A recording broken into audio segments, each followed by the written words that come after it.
Gustavo Cardoso n'avait jamais été un homme habitué au silence, mais cette nuit-là, il sentait que le silence avait du poids. La maison était illuminée, organisée, impeccable comme toujours, mais vide.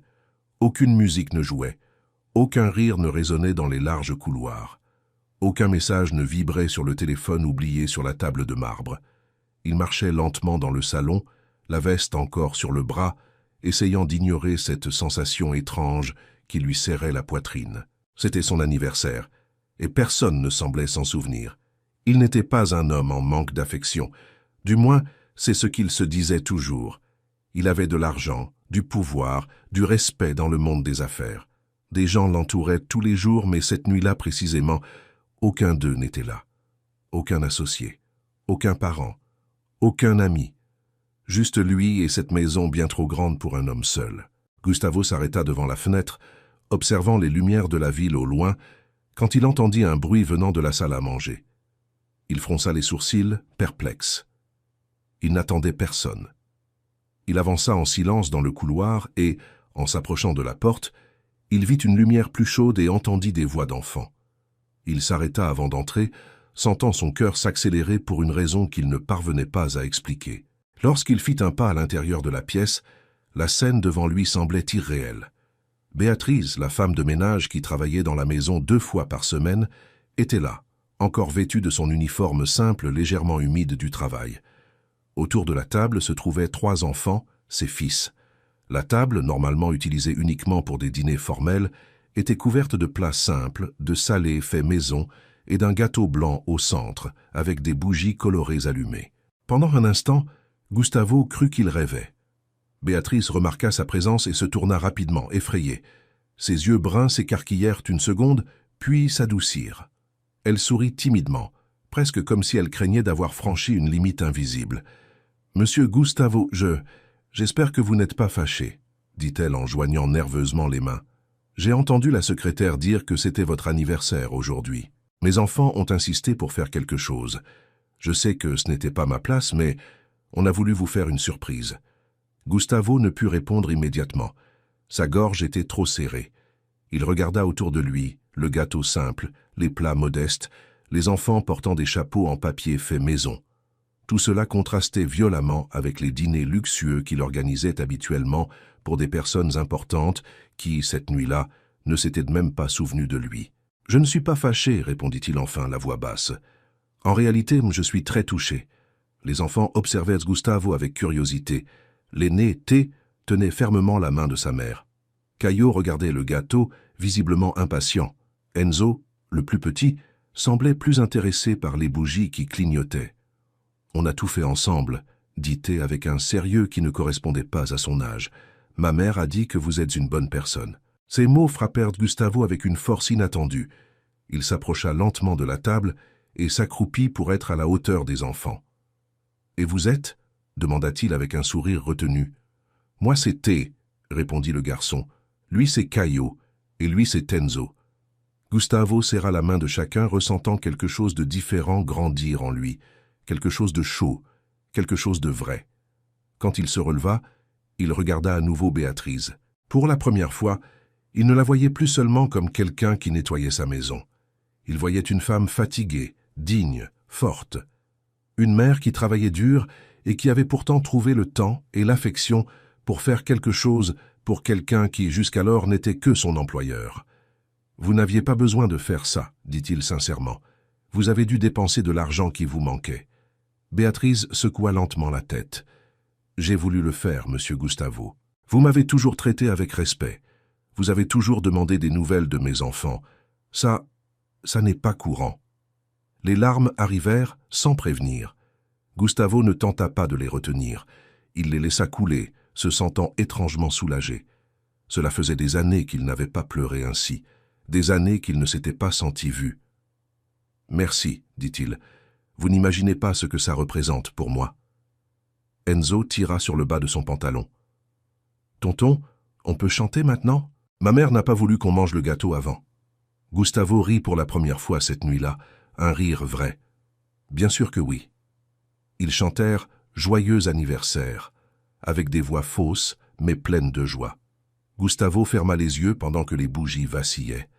Quand vint le moment de souffler, il fit un vœu différent de tous ceux qu'il avait faits dans sa vie. Il ne demanda ni succès, ni plus d'argent. Il demanda simplement de ne plus jamais se sentir seul. Après le gâteau, ils parlèrent. Les enfants racontèrent des histoires de l'école. Béatrice parla des difficultés du quotidien. Gustavo, presque sans s'en rendre compte, parla de sa solitude, de la maison vide, des nuits interminables.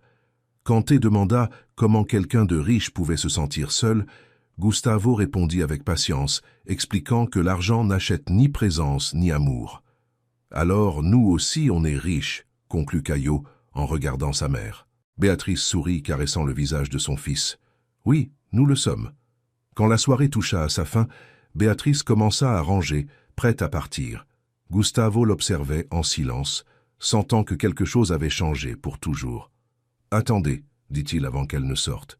Je veux vous aider. » Elle tenta de refuser, mais il insista. Il lui remit une enveloppe simple. Béatrice l'ouvrit et resta sans voix. « Je ne peux pas accepter ça. »« Si, vous pouvez, » répondit-il fermement. « Utilisez-le pour vos enfants. C'est de tout cœur. » Elle pleura. Lui aussi. Cette nuit-là, après le départ de Béatrice et des garçons, Gustavo resta longtemps immobile devant la porte. Pour la première fois depuis des années, la maison semblait moins vide. Et il savait que cet anniversaire, qui avait commencé si tristement, avait été le jour le plus important de sa vie. Dans les jours qui suivirent cette nuit, Gustavo se rendit compte que quelque chose en lui avait changé. La maison restait grande, silencieuse par moments, mais désormais le silence n'était plus vide. Il se surprenait à se rappeler les rires des enfants, la façon simple dont Béatrice parlait de la vie, la manière dont cette petite fête avait comblé un espace dont il ignorait même l'existence. Béatrice revint travailler dans la maison la semaine suivante, comme d'habitude, mais tout semblait différent. Gustavo rentrait plus tôt du travail juste pour la voir, même de loin, organiser la maison tout en fredonnant doucement. Les garçons venaient parfois avec elle, jouaient dans le jardin, couraient sur la pelouse, emplissant cet espace de vie. Il commença à discuter davantage avec eux. Il jouait au foot avec T, aidait Caillot à dessiner, laissait Enzo s'asseoir à côté de lui pendant qu'il travaillait sur son ordinateur. Peu à peu, sans s'en rendre compte, Gustavo faisait partie de la routine de cette famille. Béatrice remarqua aussi le changement. Gustavo était plus présent, plus attentif, plus humain. Il demandait si elle allait bien, si les garçons avaient bien mangé, s'ils avaient besoin de quelque chose. Jamais avec arrière-pensée, jamais de façon intrusive, juste avec soin. Avec le temps, leur proximité s'intensifia. Gustavo commença à dîner avec eux. Pas de grande table formelle, mais dans la cuisine simplement. Ce qui aurait semblé impensable auparavant faisait désormais parfaitement sens. Ils riaient, écoutaient, participaient. Une certaine nuit, alors que les garçons dormaient sur le canapé, épuisés d'avoir tant joué, Gustavo et Béatrice restèrent assis sur la terrasse, observant le ciel s'assombrir. « Béatrice, dit-il hésitant, je peux vous poser une question personnelle ?» Elle acquiesça. « Le père des garçons, il fait partie de leur vie. » Béatrice respira profondément avant de répondre « Non. Il est parti quand il a su que j'étais enceinte d'Enzo. Il n'est jamais revenu. » Il y eut un silence. Gustavo ressentit de la colère envers un homme qu'il n'avait jamais rencontré. Comment quelqu'un pouvait-il abandonner quelque chose d'aussi précieux? « Vous êtes très forte, » dit-il sincèrement. Elle sourit, émue. À cet instant, quelque chose d'invisible se forma entre eux. Un sentiment qu'aucun des deux ne voulait encore nommer, mais qui était déjà là, grandissant. Les semaines passèrent. Gustavo se rendit compte qu'il pensait à Béatrice tout le temps, au travail, à la maison, avant de dormir. Il se sentait vivant, complet, mais aussi effrayé, peur de dépasser les limites, peur de confondre gratitude et sentiment, peur de l'effrayer.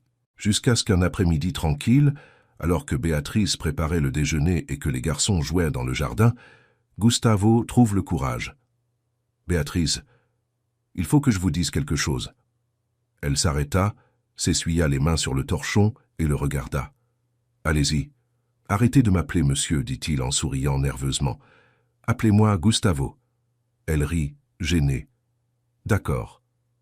Gustavo. » Il respira profondément. « Depuis le jour de mon anniversaire, ma vie a changé. Vous avez changé ma vie. Je me sens différent, mieux, Et je sais que ça peut sembler étrange, mais je suis en train de tomber amoureux de vous. » Béatrice resta silencieuse. Son cœur battait trop fort. Elle avait peur. Peur de se faire des illusions. Peur de perdre son emploi. Peur de ne pas être à la hauteur. « Moi aussi je ressens quelque chose, » avoua-t-elle enfin. « Mais j'ai peur. » Gustavo prit ses mains avec douceur. « Je ne veux pas vous faire de mal. Je veux faire les choses correctement. » Ils décidèrent d'y aller doucement, un jour à la fois. Mais même en allant lentement, le sentiment grandissait. Les garçons le comprirent avant eux. « Maman, » dit un jour T, « tu aimes bien tonton Gustavo, hein ?» Elle tenta de dissimuler, mais ne put le nier.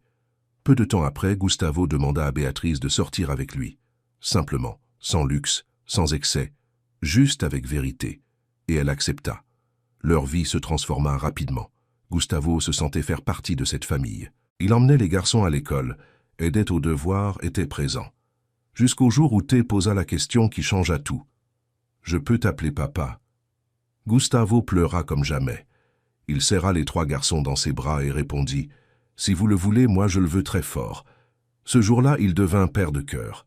Quelques mois plus tard, Gustavo demanda Béatrice en mariage. Une demande simple, faite devant les garçons, avec des larmes et des promesses sincères. Ils se marièrent lors d'une cérémonie intime, pleine d'émotions. La famille grandit, se renforça, se transforma. Béatrice reprit ses études. Gustavo investit dans des projets sociaux. Ensemble, ils construisirent des écoles, aidèrent des gens, changèrent des vies. Des années plus tard, alors que les enfants étaient grands, arriva la plus grande surprise de toutes. Béatrice était enceinte. Sofia naquit, apportant encore plus de lumière dans cette maison qui avait autrefois été vide. Le temps passa vite, les enfants grandirent, les projets se multiplièrent, l'amour demeura. Une certaine nuit, assis sur la même terrasse où tout avait commencé, Sofia demanda « Papa, raconte encore comment tu as rencontré maman. » Gustavo sourit. « Tout a commencé le jour où j'ai cru que personne ne se souvenait de moi.